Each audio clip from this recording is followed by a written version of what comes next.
This is Gerardo Del Real with Resource Stock Digest. Joining me today is the president and CEO of Skyharbour Resources, Mr. Jordan Trimble. Jordan, how are you this morning? I'm doing good. Thanks for having me. Interesting day. The broader U.S. indices, actually globally, all the indices are selling off at a rapid pace. The bond market is doing things it has never done. We patiently await the resurgence of a uranium bull market. And in the meantime, you're doing what the better management teams always do. They add value, whether or not the market realizes it immediately. Eventually, the re-rating will come. You had some important news with your partner, and I know that you're also drilling at your high-grade flagship more uranium projects. I want to talk about that a bit. But first, let's talk about the news. Jordan, can you give us some details? Yeah, so tough market notwithstanding, we are quite active right now. This is the busiest time of year. Lots of news flow and catalysts coming up. We just announced this morning our strategic partner, Orano, France's largest uranium mining company, state-run, based in Paris.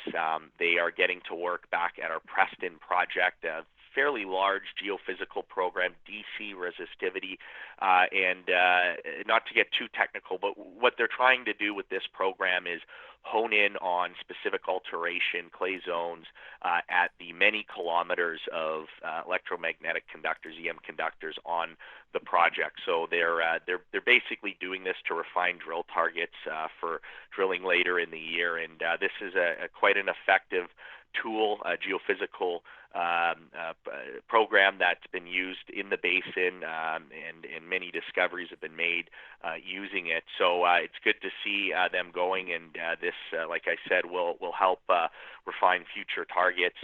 There's several target areas that they're going to be carrying out this resistivity on geophysical program on, and we'll have obviously have some news flow from that as we work our way through the program. And then, as you mentioned, we have other programs underway, including our 2,500 meter drill program at our flagship Moore project. Again, we've talked about this in previous interviews, a key catalyst in program for us, testing basement hosted targets at the East Maverick Zone and the Goose and Viper zones along strike at the main Maverick corridor at our high-grade flagship project. I will say the drilling is going quite well, still relatively early on, but look out for news and updates on that over the coming weeks and months.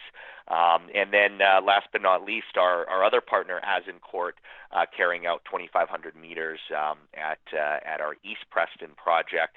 And so collectively 5,000 meters of drilling between us and Azincourt. 3 programs now underway, so multiple irons in the fire. And despite a tough market broadly out there, we're going to remain active and generate news flow and hopefully some good results here.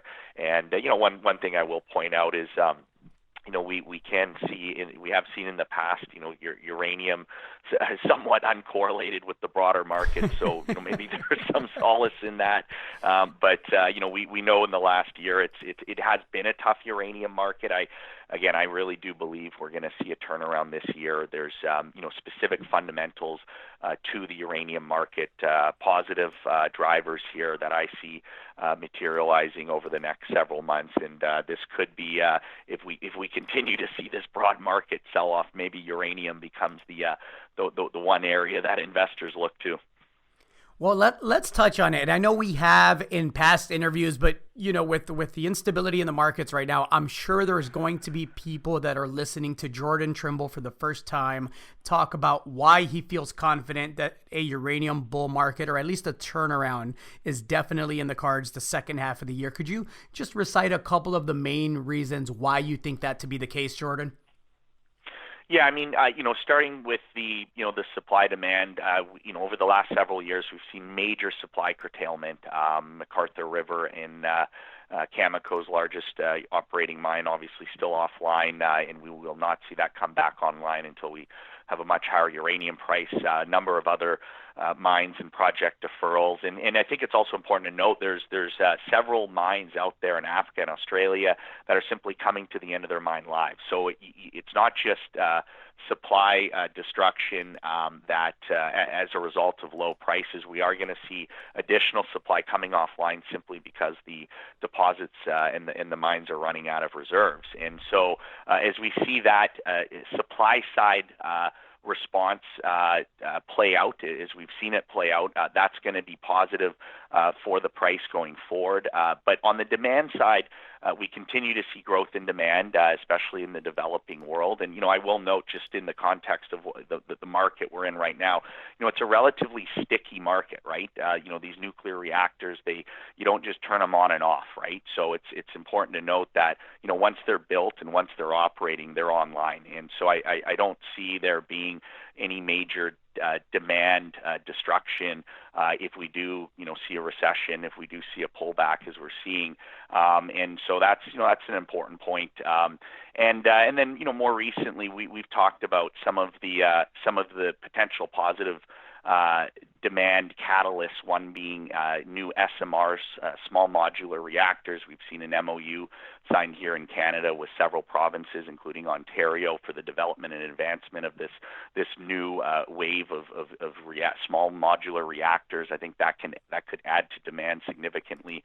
And then when you look at in the next, call it 6 to 12 months here, we've talked about Cameco, and this could have the most immediate impact on the spot market.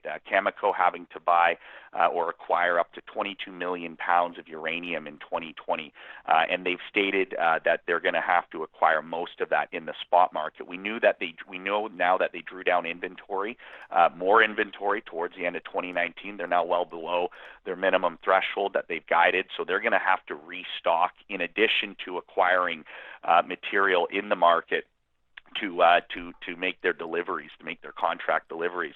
And so that could be a big driver for the spot price here in the near term. And then last but not least, it appears to be seeing some resolution to the uncertainty that's really plagued the industry over the last year and a half around Section 232 in the Nuclear Fuel Working Group. We don't have the details yet, but we have seen a $150 million budget proposal for a U.S. uranium reserve. So look out for additional news on that. But again, that does help bring some resolution to what has been an overhang in the market, where you've seen, in particular, U.S. nuclear utilities more or less sidelined in a lack of contracting. And I think with resolution to the 232 and the Nuclear Fuel Working Group, I think that will be one of the reasons that you see utilities come back to the market this year in a meaningful way, in addition to the fact that their contracts are rolling off. We know a big chunk of their contracts roll off in the next several years. So they have to come back to the market sooner than later. We have seen in the spot market in January, for example, a relatively low volume month.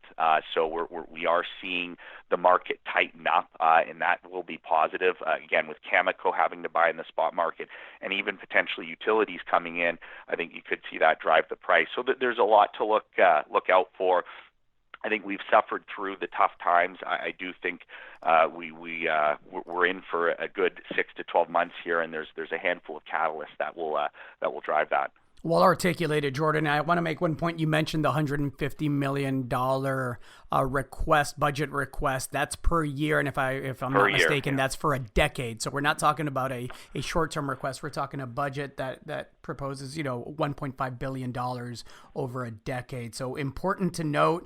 Well articulated as always, and I'm with you. I agree wholeheartedly that we're absolutely due for a rebound. We know when those happen, they happen violently to the upside. Unfortunately, it looks like we're at the tail end of just a nasty plunge down. And so I would encourage everyone, if you are not speculating in the uranium sector, the good news for you is that bear markets do a great job of weeding out the management teams that don't deserve the paycheck and don't deserve a bull market. And fortunately for Skyharbour, you have somebody leading the charge there that knows what he's doing in Jordan Trimble. So Jordan, kudos to you and your team for continuing to add value. And I'm looking forward to the day that the market starts acknowledging it.